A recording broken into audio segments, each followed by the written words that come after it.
Olá, internautas da TV 247, eu sou Daiane Santos, estamos mais uma vez aqui para entrevistar uma personalidade, eu já considero, né, importante dentro da luta LGBT. Na semana passada, o Supremo Tribunal Federal deu início ao julgamento sobre a criminalização da homofobia. Foi um julgamento longo, que durou, aí, se não me engano, uns 4 dias, começou no dia 13, e Isso. de voto de cerca de 4 ministros, né, dos 11, a sessão foi suspensa. Nós vamos conversar agora com o advogado responsável pelas ações que foram a julgamento lá no Supremo, o Paulo Iotti. Paulo Iotti é um lutador aguerrido da luta LGBT, além disso, um profundo conhecedor da legislação, das leis e da luta LGBT. Ele tem, inclusive, eu recomendo aqui a leitura de um livro que trata sobre essa questão, que é o Manual da Homoafetividade, da possibilidade jurídica do casamento civil, da união estável e da adoção por casais homoafetivos. Então, é uma discussão importante, que ainda é muito recente, né, do ponto de vista do Brasil, né, discutir essas questões do parâmetro das leis, e esse livro é um importante manual para entender quais as questões, as possibilidades, o que está em jogo, que pode ser avançado nesse sentido. Quero agradecer a participação dele antecipadamente. Paulo, muito obrigada por ter nos atendido. Você está aqui ao vivo ainda, Paulo? Tô sim. Sumiu o vídeo? Mas a gente está te ouvindo ainda. Deixa eu tentar voltar aqui. Vai tentar dar um retorno, Voltou, né? Pronto, voltou. Não foi nada. Então, perdão a todos, né? É um pouco de dificuldade de usar aqui pela primeira vez o Hangout. Vai se acostumando, que as tecnologias vão ocupando cada vez mais esses espaços. Paulo, queria agradecer mais uma vez ter nos atendido. A gente tentou algumas vezes, o pessoal aqui acompanhou isso, mas por conta da agenda e das atividades, teve um dia que você estava lá no Supremo no dia do julgamento para nos atender, mas por conta aí da pressão do dia, acabou não nos atendendo. Eu queria que você falasse um pouco, primeiro, sobre o que é essa ação, do que ela trata efetivamente quando as ações propõem uma equiparação com a questão do crime de racismo. O que significaria isso do ponto de vista diário da população? Tá, primeiro, muito obrigado pelo convite, é um prazer estar aqui com vocês, né, pela primeira vez, e poder colaborar explicando um pouco as ações, né? Eu sou o primeiro a falar e falei na tribuna do Supremo que elas são muito polêmicas, embora eu entenda que, obviamente, elas são corretas, né? Até destaquei no Supremo que eu jamais assinaria uma ação que eu não acreditasse, mas é sempre importante o debate público de racismo, que eu sei que gera e vai gerar alguns problemas de compreensão, né, alguns mal entendidos que eu quero evitar, né, especialmente o movimento negro e a população em geral. As ações que a gente moveu, uma pela ABGLT, que é o mandado de injunção 4733, então direto pelo movimento social, e outra pelo PPS, a ADO 26, elas pedem que o Supremo reconheça que a Constituição obriga o Congresso Nacional a criminalizar a homofobia, a transfobia, na verdade, a LGBTfobia, né, as ações falam em discriminação por orientação sexual e identidade de gênero, são só os termos que eram hegemônicos, pelo menos na época. Reconheça, então, o dever do Congresso criminalizar, considere a homofobia e a transfobia como crime de racismo, ou, pelo menos, como discriminação atentatória a direitos e liberdades fundamentais. Por quê? Regra geral, o Legislativo, o Congresso só cria lei se ele quiser. Ele é eleito para isso. Mas o Legislativo também tem que respeitar a Constituição, tanto não a violando por leis, quanto por omissão. A Constituição brasileira, ela não é liberal, é uma Constituição que a gente chama de dirigente. Como o nome diz, ela dirige, ela dá ordens aos poderes políticos e não só permite que ele faça diversas questões, que eles façam diversas questões. Então, tem duas ordens constitucionais de legislar que a gente defende que se enquadram a homofobia e a transfobia. Uma delas, eu acho que não tem dúvida, é o artigo 5º, inciso 41, que é o X ali, ele diz que a lei punirá toda discriminação atentatória a direitos e liberdades fundamentais. Bom, aqui não tem dúvida. Tem uma polêmica se tem que ser uma punição penal ou não, Isso o voto do ministro Alexandre de Moraes falou de uma maneira muito incisiva, mas os outros votos também. Obviamente, ele está na parte penal do artigo 5º, embora seja uma parte da Constituição preocupada com direitos, está na parte da Constituição que se preocupou com a criminalização de condutas. E por quê? A Constituição manda criminalizar para proteger os direitos humanos das vítimas. Por que ela manda criminalizar o racismo e punir a violência doméstica? Não para restringir direito de ninguém, mas para proteger de opressão os grupos raciais minoritários, as mulheres e demais hipóteses que a Constituição exige repressão. Então, as ações têm uma perspectiva, que eu sei que nas esquerdas é um pouco criticável, mas do direito penal como mecanismo de proteção de direitos humanos. Vamos pegar a Lei Maria da Penha, embora ela não resolva o problema, nenhuma lei penal resolve, ela deu mecanismos, deu instrumentos para que a mulher possa lutar contra a violência doméstica por intermédio do Estado. E como eu sempre falo, né, a senadora Mara Gabrilli falou recentemente apoiando as ações, o ministro Alexandre de Moraes falou de outra forma, sempre que o Estado reconhece uma opressão como intolerável, ele criminaliza. O ministro Alexandre foi muito enfático ao falar que tem crimes contra o consumidor, contra a criança, contra o idoso. A lei antirracismo fala em raça, cor, etnia, procedência nacional e religião. Então, vários grupos que não só a população negra. Então, a Lei Maria da Penha, crimes contra pessoas em razão de de viverem com HIV ou AIDS. Então, a gente quer, é uma das teses das ações, igual proteção penal. É um discurso que o militante Beto de Jesus, histórico, militante petista, gay, fala, e eu ajudei a difundir, de não hierarquia de opressões. Se é crime a opressão contra outros grupos, por que não vai ser crime a opressão contra LGBTIs? Então, essa é uma questão que a gente pode voltar para falar das críticas mais à esquerda depois. Mas essa é uma tese subsidiária, ou seja, é uma tese secundária, porque a nossa tese principal é que a homofobia, a transfobia seja considerada crime de racismo.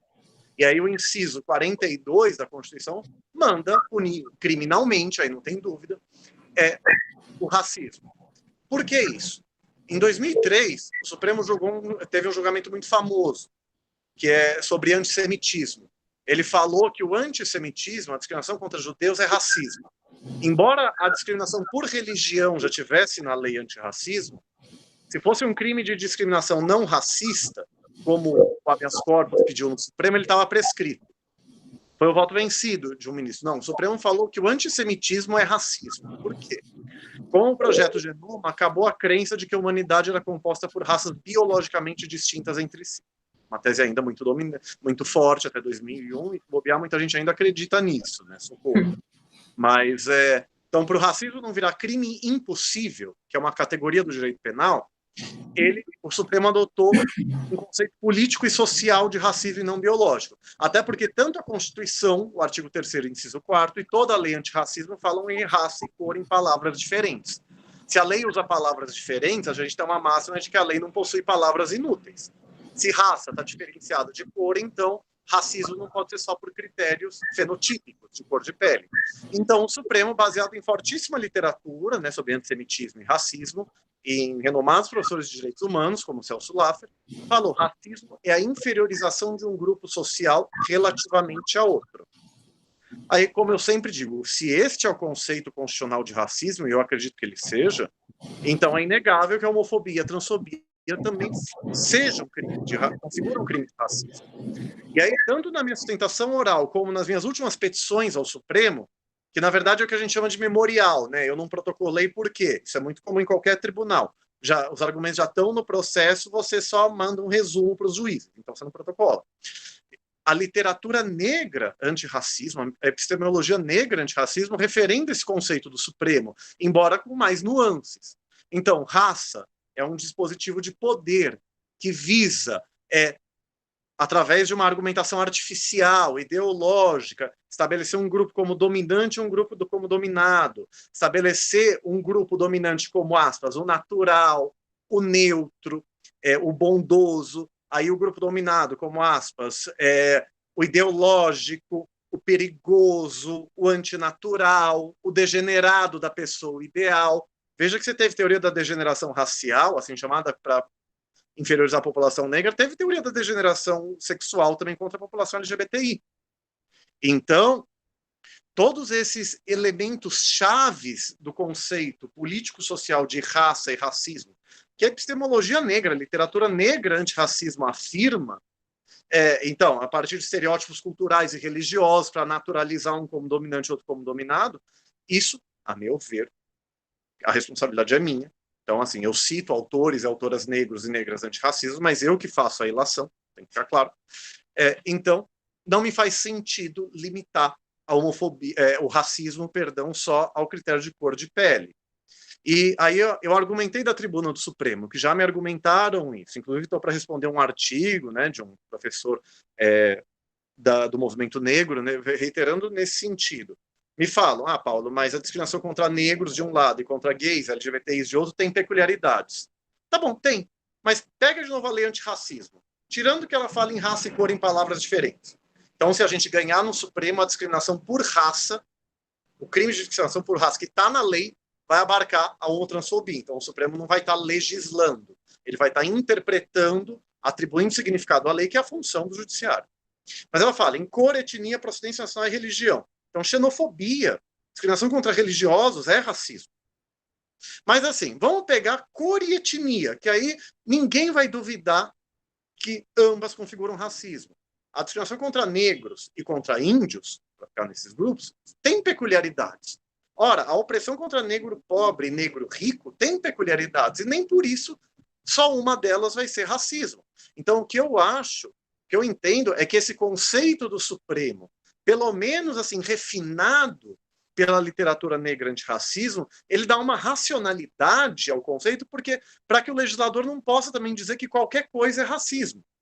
Também falei da tribuna, o legislativo pode criminalizar basicamente o que ele quiser, desde que ele respeite o princípio da proporcionalidade, desde que não seja uma coisa irracional, uma coisa excessiva, uma coisa ínfima, vamos pôr assim, simplificar assim. Mas assim, então vamos supor que ele coloque, como nesses critérios da lei antirracismo, discriminação por time de futebol, por cor de cabelo. Eu sempre vou ouvir, perdoe a impaciência do meu rosto, então a discriminação contra loiras brancas vai poder ser racismo? Não. Esse conceito do Supremo, ele dá uma racionalidade para que, se o legislativo colocar outros critérios, no mínimo, esses outros critérios não vão ser crime de racismo, vão ser crime de discriminação não racista, que aí não vai ter o regime constitucional, que é não prescrever, não caber fiança, etc. Então, esse conceito, longe de permitir que o Supremo criminalize o que ele quiser, e longe de permitir que qualquer coisa seja racismo, permite você garantir a dignidade constitucional que a Constituição deu ao racismo. Que o racismo é uma discriminação mais grave que as discriminações em geral. Isso não tem dúvida, eu sou o primeiro a afirmar isso. Tanto que tem 2 dispositivos diferentes, que falam em discriminações atentatórias a direitos e liberdades constitucionais e racismo. Então, o racismo é considerado mais grave que as discriminações em geral.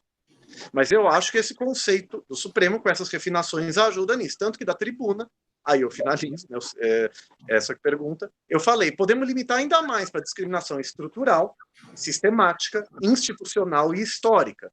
Quer dizer, o estrutural é algo tão arraigado na cultura, no inconsciente coletivo, que a pessoa é racista.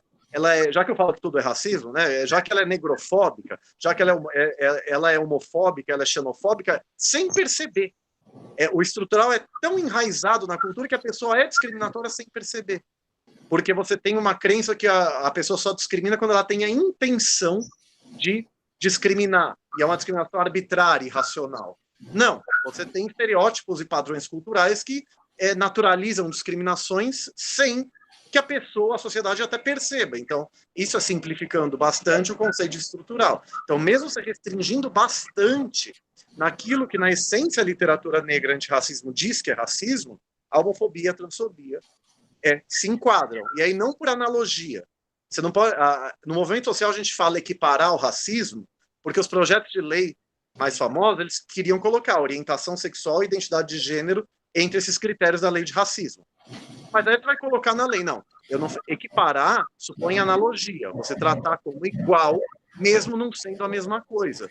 O que eu defendo nas ações, e o ministro Celso de Mello, que me honrou muito me citando, ele me citou 8 vezes no voto dele, ele referendou, assim, nesse conceito abstrato, ontológico, funcional de racismo, como inferiorização de um grupo social relativamente outro, a partir do conceito da Djamila Ribeiro, que eu li lá também por responsabilidade minha, que expõe relações de poder entre um grupo dominante e um grupo dominado, raça como dispositivo de poder para inferiorizar uns e naturalizar outros, tudo que se enquadrar nesse conceito estrito de racismo vai sê-lo.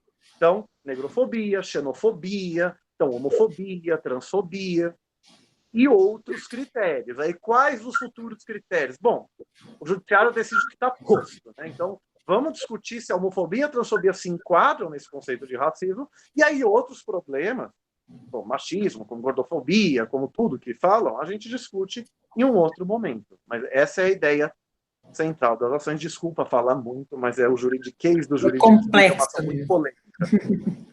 Não, tranquilo. É justamente porque a gente queria conversar com o senhor por conta disso, porque são conceitos muito complexos, né, tratando sobre questões que estão no dia a dia das pessoas, que é o preconceito, que é o racismo, a homofobia, isso está no dia a dia das pessoas, mas a gente acaba não abordando as suas complexidades. Dentro dessa ideia, eu queria perguntar, o próprio governo, pela AGU, disse que não é necessidade de criminalizar, porque a legislação já pune esse tipo de crime.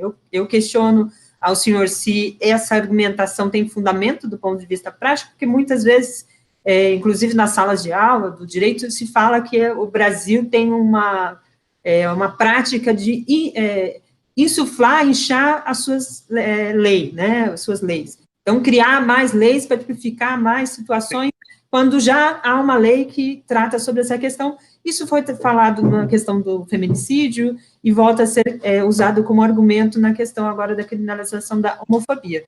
E dentro disso, eu queria saber como é que tratar de uma questão tão que afeta uma boa parte da população e com crimes tão hediondos, né, que afetam a população as relações homoafetivas, os homossexuais, as lésbicas e o LGBT em geral, que acabam trazendo escândalos, crimes horrendos, né, que causa tanta dor só da gente ouvir. Imagine para quem viveu, quem sente na pele, os seus familiares, amigos, etc. Como tratar isso pela lei? A lei vai resolver isso? É uma questão que também se traz muito à tona quando se discute uma nova interpretação de leis, como é o caso da criminalização da homofobia. Claro. A pergunta é muito importante.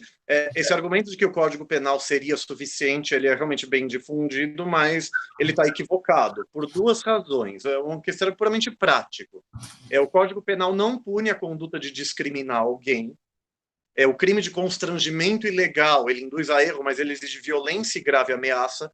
Então, você não atender alguém, você destratar, você não tratar como você trata o outro grupo, ou enfim, a discriminação em geral não é punida pelo Código Penal e nem o discurso de ódio. Só a lei antirracismo pune essas condutas, no artigo 20, que fala praticar, induzir ou incitar o preconceito ou a discriminação. Aí por aqueles critérios, por raça, cor, etnia, procedência nacional e religião. Então, você tem esse aspecto prático que a criminalização da LGBTfobia vai resolver. E aí eu costumo argumentar junto com a lei antirracismo, na parte da opressão contra negros, claro. Mas, assim, a lei antirracismo, nenhuma lei penal vai resolver sozinha o problema, de maneira nenhuma. Mas ela ajuda, ela dá um início, ela dá mecanismos. O racismo negrofóbico, a opressão contra negros, claro que ainda existe, é muito insidiosa, não tem nada de cordial, mas pelo menos de 89 para cá, com a lei, com a criminalização, você fez cessar em rede nacional as pessoas terem orgulho de serem negrofóbicas, de serem racistas. Então você não vê mais piadinhas, entre aspas, como eu ouvi na minha infância inteira, nos anos 90, que eu não vou reproduzir aqui, com a população negra. Você parou de ver pessoas, em geral, justificando que não, sou negrofóbico, enfim, sou racista porque é liberdade de expressão, que é uma besteira, mas é o que as pessoas falam hoje sobre a homofobia, transfobia. Liberdade é fazer o que você quiser, desde que não prejudique terceiro, pelo menos é o sentido liberal de liberdade, em contraposição ao comunitarista, né, com muitas asas, socialista, que você só tem direito de fazer aquilo que é coerente com o bem comum, para simplificar. Não, você faz o que você quiser desde que não prejudique terceiro. É o que funda as democracias ocidentais, que supostamente se dizem liberais. Então, não seria liberdade de expressão nunca. Mas a criminalização ajudou isso. Mesmo com os tribunais fazendo uma tentativa de homicídio da lei antirracismo, que foi quando eles inventaram essa diferença absurda de racismo e injúria racial. Racismo, você ofender a coletividade, por assim dizer, e injúria racial, ofender alguém por elementos raciais. Aí, em 97, alterou-se o Código Penal para pôr a injúria racial lá. Mas você teve esse efeito positivo. Como a Lei Maria da Penha teve um efeito positivo de dar mecanismos para a mulher poder se proteger da violência doméstica, não só contra o homem negro e pobre, que é uma crítica abolicionista que depois a gente trata. Então você deu um mecanismo para a mulher, enfim, classe média, classe alta, punir o homem branco e rico. É mais difícil. O direito penal é seletivo. Ele incide de maneira mais dura contra grupos vulneráveis, especialmente a população negra e pobre. Ninguém nega isso. Pelo menos ninguém de esquerda realmente comprometido com direitos humanos como eu. Mas a questão é, não pode ter hierarquia de opressões. Você criminaliza tudo neste país quando o Estado considera a opressão intolerável. De novo, negros, mulheres, idosos, crianças, pessoas com HIV, AIDS, etc. Então, porque só com a LGBTfobia você seria diferente. Eu sou muito a favor de reformar todo o Estado penal por uma lógica de justiça restaurativa, que ainda é com criminalização, mas focado na vítima. A Lei Maria da Penha tenta fazer um pouco isso, né, ao fazer uma política de direitos humanos para acolher a vítima, é o que a gente gostaria também. Ou até para um viés abolicionista. Eu não sou contra você abolir o direito penal, vírgula, desde que os abolicionistas me venham com uma legislação que pragmaticamente resolva casos gravíssimos. Porque isso que eu vou falar, eu falei da Tribuna do Supremo. Eu sou minimalista. Só que o direito penal mínimo é um critério qualitativo, o que pode ser crime, não quantitativo. Você pode ter 1000 leis penais e todas serem, em tese, minimalistas. Você tem que ter um bem jurídico indispensável para a vida em sociedade. Sem aquilo, a sociedade perece. Eu falo que a tolerância. Veja, eu estou abaixo do respeito, que é tratar como igual. Quando você tolera, você até acha inferior, mas você não agride, você não discrimina, você não ofende, você não mata. O direito civil, o direito do trabalho, eles podem impor o respeito. Não, você trate, o seu estabelecimento comercial trate com o mesmo preço, a mesma cortesia que você trata qualquer um. O direito penal, me parece que pode impor a tolerância. E aí, e também a última ratio que se fala, né? Quer dizer, os outros ramos do direito não podem ser suficientes para punir a discriminação. Aí eu argumentei, como eu sempre argumento, que os poucos estados ou municípios que têm leis antidiscriminatórias, para ser crime no Brasil tem que ser lei federal, mas tem lei que pode ser multa, advertência, suspensão, cassação de funcionamento, de empresa, etc. São Paulo, por exemplo, tem a lei 10.948 de 2001. E mesmo assim, não se coíbe, não se consegue prevenir e reprimir eficientemente a homotransfobia. E aí eu faço questão de falar, como eu falei na Tribuna do Supremo. Falando isso, eu não quero cair no erro da direita de achar que criminalizando você resolve tudo. É porque a criminalização para nascer de todos os males. Não, não é. Mas também não caio no erro de parte das esquerdas progressistas de acharem que a criminalização não serve para nada, que ela seria só seletiva, opressora de grupos vulneráveis e não ajuda em nada o grupo cuja opressão foi criminalizada. E aí, nos dois casos, eu uso estupro e homicídio. Embora sejam criminalizados, são condutas nefastamente e horrendamente praticadas ainda. Mas muita gente não estupra e não mata porque é crime. Eu falei no Supremo, tem um caso de cidadão que anos atrás quis fazer uma marcha pela legalização do estupro. Logo depois do Supremo falar que ia constitucional uma marcha pela legalização da maconha, não me deixa mentir. E aí, como eu falei lá, a diferença dos casos é tão gritante. Num caso você oprime, no outro não, que eu não vou me perder meu tempo explicando porque pode uma e não outra. Então, eu acho que para concluir a criminalização, ela não deve ser vista como algo que vai resolver sozinha, ela não resolve. Mas ela vai te dar mecanismos para você lutar contra a opressão, inclusive contra grupos dominantes. Você chega numa delegacia com um advogado bem instruído, e aí eu defendo que a gente melhore o pro bono, né, atendimento jurídico, psicológico, para a população pobre, negra, para a população carente em geral, grupos vulneráveis em geral. você chegar lá e bate o pé, você consegue lavrar o boletim de ocorrência, você consegue fazer o processo andar. Hoje, nós, LGBTI, não conseguimos nem isso. E veja, injúria, por exemplo, que é o crime de xingar alguém, não abarca o discurso de ódio, porque injúria, difamação, calúnia supõe um indivíduo concreto. Mas, assim, homofobia não é crime, como o inconsciente coletivo pensa, mas tá bom, a injúria é. Chamar de viadinho daquilo, sapatão daquilo, é crime. Mas os delegados nem percebem isso. Uma vez, quando eu trabalhei no Centro de Cidadania LGBTI da Prefeitura de São Paulo, eu falei, olha, rapaz, o menino gay vai lá e faz BO de injúria. No dia seguinte ele me ligou, doutor, me falaram que não, porque homofobia não é crime. Eu falei, olha, volta lá e pergunta para o delegado por que ele está revogando o crime de injúria. Se ele não fizer o que ele é obrigado a fazer, que é o crime de prevaricação, eu vou oficiar não o homofóbico, eu vou oficiar ele perguntando por que ele não está respeitando o crime de injúria. Aí ele conseguiu. Então, o Código Penal não basta. Mesmo que seja uma agravante genérica, e eu pedi para o Supremo isso, o ministro Barroso expressamente acolheu isso, que você tem, quando o motivo é fútil ou torpe, entre outros, você aumenta a pena dos crimes. Não tenho dúvida que a homofobia, a transfobia é motivo torpe, nefasto, ou no mínimo fútil, tolo, absurdo. Mas é muito difícil você ver delegado, promotor de juiz falar isso. Nem acho que é por homofobia e transfobia, eu acho que eles nem concebem. Então, vai ter esse efeito prático de punir a discriminação, o discurso de ódio, vai passar para a sociedade a mensagem que o Estado considera a opressão intolerável e vai evitar a hierarquia de opressões, que nem eu falei.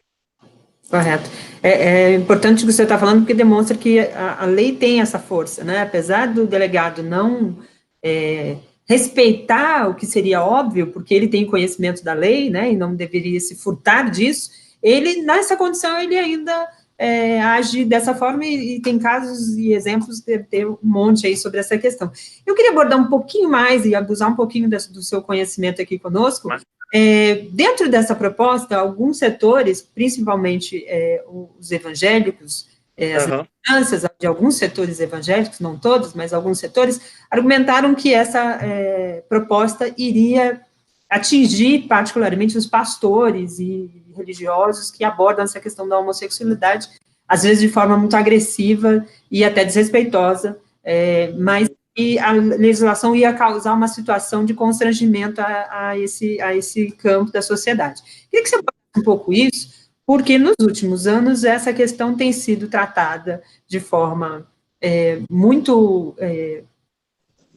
agressiva, né, vou usar de novo essa palavra, por parte de alguns setores, principalmente nas emissoras de TV e tal, mas, ao mesmo tempo, a nossa sociedade, assim como o racismo, a nossa sociedade não discute essas relações, né, o racismo não está no branco somente, o racismo está na sociedade, e a gente não discute o racismo, e a lei traz elementos para que a gente possa discutir, mas acaba se tratando de forma muito superficial. E aí, quando se pede ou quando se exige um direito, é tratado como mimimi, né? O caso da homofobia também é muito levado para essa ideia de que é mais um mimimi, é mais uma forma, e até usam-se os termos aí, até lideranças do governo, de que é uma ditadura da homossexualidade. Eu queria que você abordasse isso e esse tipo de discurso dentro da proposta que se tem da criminalização.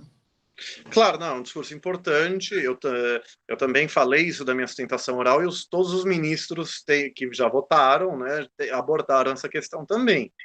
Ninguém quer criminalizar o padre ou o pastor que diz que a homossexualidade é pecado. Eu falei da tribuna. O que a gente quer é proibir o discurso de ódio. Então, tomemos como exemplo, eu falei isso no Supremo. Se eu, Paulo, gay, vou a um padre, falo, o pastor, olha, eu sou gay, queria saber o que a igreja tem a falar sobre isso, e ele falar de uma maneira respeitosa, falar, olha, meu filho, se você não mudar seus hábitos, a Bíblia é clara, então você não vai ao reino dos céus, ou você vai para o inferno, pode falar? Eu posso, obviamente, não gostar disso, concordamos em discordar, até porque eu ironizei, a ignorância, para mim, é um direito fundamental quando não me prejudica. Agora, pega o mesmo exemplo, eu vou ao padre, o pastor, na mesma pergunta ele se afasta, sodomita sujo, saia daqui. Olha a diferença de grau. Nesse segundo caso, você tem o que a gente chama, tem a intenção de ofender, o animus injuriandi, a intenção de ofender, os tribunais exigem como requisito para você poder punir algo criminalmente ou até civilmente. Você extrai da circunstância. Claro, você não vai poder dizer que tinha sodomita sujo, ele não quis me ofender, não quis me atacar. Mas assim, então, o que a gente quer punir é o discurso de ódio. Dizer que é pecado não é crime hoje, não é nem dano moral hoje, dano moral seria indenização, e nunca vai ser-lo. Se for, eu vou ser o primeiro a dizer que é inconstitucional. Mas, assim, o que a gente quer punir realmente é o discurso de ódio. Aí eu citei, o Tribunal Europeu de Direitos Humanos, eu citei na petição inicial, pegou um caso que ele disse que não violou os direitos humanos da minoria, do grupo religioso, a punição de um discurso como homofóbico, acho que até criminalmente, que eles alegavam liberdade de religião e expressão. Mas para quê? Para distribuir panfleto dizendo que a homossexualidade estaria vinculada à pedofilia. E gays seriam pedófilos, que é uma das difamações mundiais que a gente sofre. Desculpa, isso não é liberdade de expressão, isso não é liberdade religiosa, é discurso de ódio. Vai ter muitos casos que são limítrofes, mas aí o judiciário existe para isso. E, em tese, não precisa nem que a lei diga que o que for exercício de liberdade religiosa não seria crime. A lei estadual do Rio colocou um artigo assim, que a manifestação respeitosa da fé religiosa, da liberdade de culto e tal, não seria punida. A gente fica com medo porque você não pode criminalizar ou punir por analogia, mas você pode absolver por analogia. Mas, assim, a gente pode discutir uma redação que acalme todas as coisas. Mas, assim, esse artigo não é necessário porque, na dogmática do direito penal, tem uma coisa que chama tipicidade material. Tipicidade quer dizer, o fato está criminalizado. Então, muito embora um fato se enquadre no crime, vamos colocar assim, no projeto de lei da Maria do Rosário, de crimes de ódio, tem um artigo que eu ajudei a escrever, que foi uma minuta do Conselho Nacional LGBT que eu ajudei a fazer. Fala, o crime de discriminar alguém, vírgula, não permitindo que ele faça algo que você aceita ou tolere que outras pessoas façam. De memória, é basicamente isso. Vamos supor, e aí tá lá, ofender uma coletividade de pessoas, tem lá também. Vamos supor que alguém entenda que, em tese, ofender uma coletividade de pessoas é um discurso de ódio, tá bom. Mas isso o ministro Celso, o ministro Barroso falaram. Se a pessoa está só descrevendo o que está escrito num livro religioso, está só num exercício dizendo o que a Bíblia diz, etc., isso não vai ser crime. É o que a gente chama de tipicidade material. Ou seja, embora em tese se enquadre na semântica da lei, no silogismo, como é ao mesmo tempo um exercício regular de direito, no caso de liberdade religiosa, não é crime, materialmente. Então, isso é pacífico na doutrina penal e na jurisprudência. Então, mas assim, se eles quiserem colocar um artigo de lei que diga que eles vão colocar, a senadora Marta Suplicy num caso, o senador Paulo Paim em outro, num projeto famoso sobre a criminalização que foi arquivado depois, eles tentaram colocar um dispositivo assim para negociar com a bancada evangélica, leia-se fundamentalista, tem muito evangélico do nosso lado também. E não adiantou. Mas, assim, então eles vão tentar colocar isso. Então, se colocar um artigo assim, só tem que colocar um parágrafo também. Não se aplica o disposto nesse artigo a injúrias, a ofensas, a expressões cujo intuito seja claramente o de ofender. Claro que a redação teria que ser um pouco melhor disso, eu teria que pensar um pouco. Mas, assim, se eles querem algo para apaziguar o espírito deles, eu também quero para apaziguar o meu. Isso é política, isso é negociação. Claro. Então, a liberdade religiosa não vai ser punida. O que a gente quer punir é o pastor incitando o ódio. É o pastor, por exemplo, as religiões afro sofrem isso. É o pastor incitando as pessoas a irem lá quebrar terreiro de candomblé umbanda. Então, o pastor incitando, no caso, a você discriminar, a você não receber pessoas LGBTI, por exemplo. É esse tipo de coisa que a gente quer punir. Falar que é pecado, enfim, cada igreja fala o que ela quiser. Estado laico, a igreja não pode influenciar no Estado, nem a religião como um todo, mas o Estado também não pode dizer como a religião interpreta o dogma dela. Por isso que eu falei que é inconstitucional hoje vai continuar sendo. Então, tirando um caso que você fala, que a igreja mande matar as pessoas, por exemplo, e isso não se aplica ao sacrifício ritual das religiões afro, eu quero deixar muito claro, isso é liberdade religiosa das religiões afro, mas tirando casos muito extremos de atentar contra a vida de outras pessoas que não são da sua igreja, ou sacrificar fiéis da própria igreja, o Estado não pode interromper. Então, nesses limites, o ministro Barroso falou, a gente consegue balancear a criminalização da LGBTfobia e até da negrofobia. que a gente sabe que esses mesmíssimos argumentos eram usados contra negros no passado, contra o casamento interracial, assim chamado, e etc. Então, a igreja interpreta o livro religioso dela como ela bem entender, quem não gosta não vai naquela igreja, aí a liberdade de expressão, o livre mercado de ideias, o melhor argumento, supostamente, que deve prevalecer, pelo menos a gente acredita que o iluminismo contou pra gente. Então, tenta acreditar. Mas é isso, então a liberdade religiosa não vai ser violada, porque só vai querer punir o discurso de ódio, que é a incitação ao preconceito, à discriminação e às ofensas puras e simples. Correto. Abusando e fazendo a última pergunta, porque você deve estar com o braço cansado de segurar o seu... Qual é a perspectiva? Tivemos 4 votos, né? E os 4 votos favoráveis à criminalização da homofobia. 11 ministros, a data do julgamento ainda não está marcada, não sei se o senhor tem alguma informação sobre isso. Eu queria que o senhor falasse primeiro sobre a perspectiva, né, de voto, se o senhor acredita que pelos 4 votos me parece muito bem fundamentados, muito bem embasados, então acredito que deve encaminhar para isso, mas as suas impressões devem ser mais precisas. E aí, sobre a questão do adiamento, assim, então, de forma tão surpresa, assim, estranha, por parte lá do presidente Dias Toffoli. Como é que você avaliou? Não, realmente, a perspectiva é muito boa para o julgamento. Eu já acreditava na vitória. Agora, o ministro Alexandre de Moraes, eu não duvidava que votaria a nosso favor, mas tinha algumas dúvidas, né? E o Alexandre, ele é liberal. Ele pode ser liberal economicamente, o que a gente na esquerda critica, mas ele é liberal político. Então, ele é a favor de defender minorias. Então, posições controversas que ele tem em outros campos, acho que, em geral, ele vai estar com a gente e esse voto dele é muito emblemático nesse sentido. Então, eu acho que a gente pode ter até 7 votos a nosso favor. Perspectivas muito otimistas dizem até 9.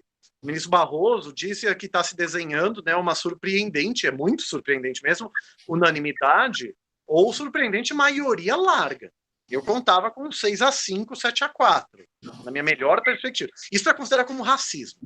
Porque o Supremo dizer que o Congresso tem que criminalizar a LGBTfobia, isso para mim vai ser unânime, ou se bobear 10-1, porque o ministro Marco Aurélio está protestou no Jota, né, dizendo que, enfim, o segundo Jota, um portal jurídico especializado no Supremo, o ministro Marco Aurélio teria dito que não era o momento para pôr pautas bomba, assim, que isso poderia colocar o Supremo em conflito com o Executivo, só com todas as vênias ao ministro Marco Aurélio, que eu admiro muito, é um ministro de defesa das liberdades individuais, eu só não entendo como que isso é argumento jurídico e não político, com todas as vênias. Mas assim, então por 10-1 ou 11-0, declaro o dever do Congresso criminalizar, e eu acho que por 6-5, 7-4, a gente consegue considerar como racismo. O julgamento não continuar realmente surpreendeu a gente, porque eu, pelo menos, né, quer dizer, eu nunca vi um julgamento que não finalizou e não teve pedido de vista, não continuar na sessão seguinte, que era na semana seguinte. O Supremo já ficou várias vezes, algumas semanas, julgando o caso. Então, mas aí só o ministro Dias Toffoli um dia vai poder explicar para a gente. Ele diz, né, que é porque o Supremo tem outros processos muito importantes, 30 e tantos processos foram interrompidos, mas eu realmente posso estar enganado, mas eu e jornalista que acompanha o Supremo me disse também, nunca vimos uma coisa assim. Mas tudo bem. O importante é ele remarcar o mais rápido possível. Até por isso eu decidi, pelo menos se ele marcar ainda nesse semestre, não pedir a medida cautelar que eu tentei pedir, né, mas aí não foi possível, que ele disse que tinha acabado a sessão. Respeitosamente eu discordo, mas enfim, acontece. Porque eu não quero incendiar o tribunal. Um ministro me dá uma cautelar dizendo que é racismo e motivo torpe, ele vai arrumar briga com o próprio tribunal, com o ministro Toffoli. Imagina, um ministro me diz que a homofobia e a transfobia constituem racismo e motivo torpe. Não, isso vai incendiar a sociedade, eu não quero. Eu vou fazer isso se o tribunal não decidir, eu quero deixar claro. Minha prerrogativa como advogado, a lei me permite. Mas, assim, a gente quer... Eu até quero mostrar como... A gente não quer brigar com o Supremo. Muito pelo contrário, a gente não quer tensionar o Supremo se não é estritamente necessário. Então, até porque se der a cautelar, você vai ter que marcar um julgamento para julgar a cautelar. E aí eles podem julgar direito. Então, não. O Estadão, aí respondendo sua pergunta, estimou que até junho o ministro Toffoli deve marcar a nova data. E aí a gente tem expectativas, né, por várias fontes, sabe que o Supremo e a Corte Civil Americana falaram que não precisa de diploma para ser jornalista, então eu vou também me beneficiar o Supremo. E outras fontes também acham que o Supremo julga ainda no primeiro semestre e vai ter uma decisão favorável. Eu acho que quando terminar de julgar vai ser favorável para considerar como racismo.